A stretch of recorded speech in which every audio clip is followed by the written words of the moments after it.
Bonjour Boun Kenny. Bonjour.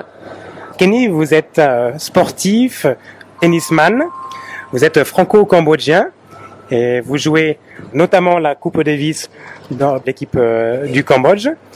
Vous êtes le tennisman numéro 1 du Cambodge, encore que l'année dernière, à cause d'une blessure, vous n'avez pas pu conserver votre titre de champion du Cambodge. Malheureusement, cette année en Coupe Davis, à cause du manque de motivation, d'une mésentente avec le capitaine, vous avez écopé d'une suspension que vous êtes en train de purger. Qu'en est-il? Est-ce que vous allez réintégrer la sélection nationale? J'espère de tout cœur pouvoir réintégrer l'équipe dès l'année prochaine.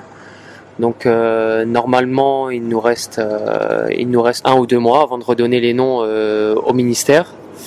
Durant ce temps-là, j'ai essayé quand même de garder la forme, de toujours m'entraîner, et c'est vrai que j'ai l'objectif de revenir fort l'année prochaine. Ouais. Vous avez commencé le tennis très tôt, bien sûr, vous étiez enfant, et jusqu'à votre adolescence, vous avez côtoyé des tennisman français comme Gasquet, Chardy, Pouille ou Huppert, qui sont aujourd'hui l'élite du tennis français. Malheureusement, et comme beaucoup de joueurs de tennis français, pendant votre adolescence, vous avez connu une crise qui vous a empêché de progresser et de pouvoir suivre leur niveau. Est-ce que vous pouvez nous en parler? Et je me demande si finalement, cette suspension dont vous avez écopé n'est pas un nouveau surgissement de cette crise d'adolescence. Non, je pense que c'est 2 choses différentes. En effet, ouais, durant mon adolescence, j'ai arrêté le tennis pendant 1 an en fait. Et c'est vrai qu'à cet âge-là, c'est vrai que ça a un impact sur la performance. Mais bon, j'ai pu revenir aussi à l'âge de 18-19 ans. Mais c'est vrai que ça a été très difficile pour moi, ouais, aussi sur le plan mental, là, de voir les autres derrière moi revenir. Mais voilà, non, cette suspension cette année, c'est quelque chose qui est complètement différent. Ouais. Vous parlez de vos 18-19 ans. À ce moment-là, vous jouiez surtout en France.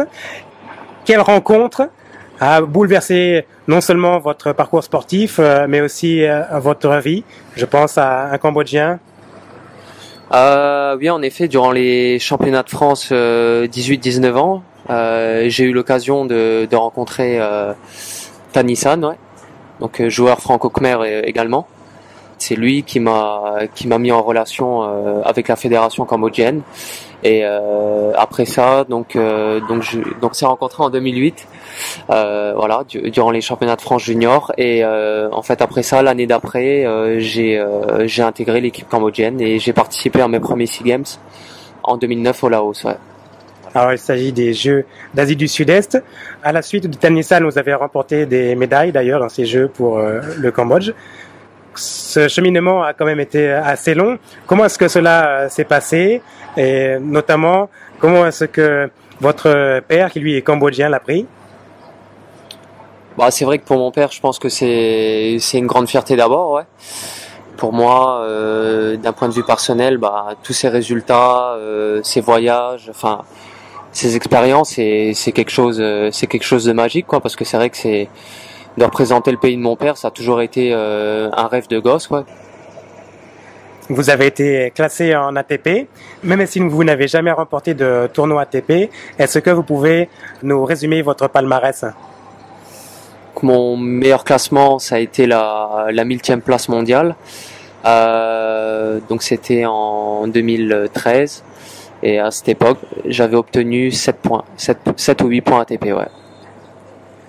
Alors vous avez connu aussi des périodes moins glorieuses, où notamment vous vous êtes blessé à l'épaule. Est-ce que vous êtes complètement guéri? Et combien de temps cela vous a-t-il pris? C'est vrai que durant ma carrière, j'ai été pas mal perturbé par en fait une blessure à répétition au niveau de l'épaule. Maintenant, ça va beaucoup mieux, mais bon, je reste quand même assez fragilisé, mais j'ai quand même moins de douleur qu'avant. Ouais. À la fin de ce mois de décembre, aura lieu le tournoi annuel qui désignera le champion du Cambodge dans chaque catégorie, valide, handisport, simple et double, hommes et dames. Est-ce que vous serez qualifié déjà pour jouer ce tournoi et quels sont vos espoirs?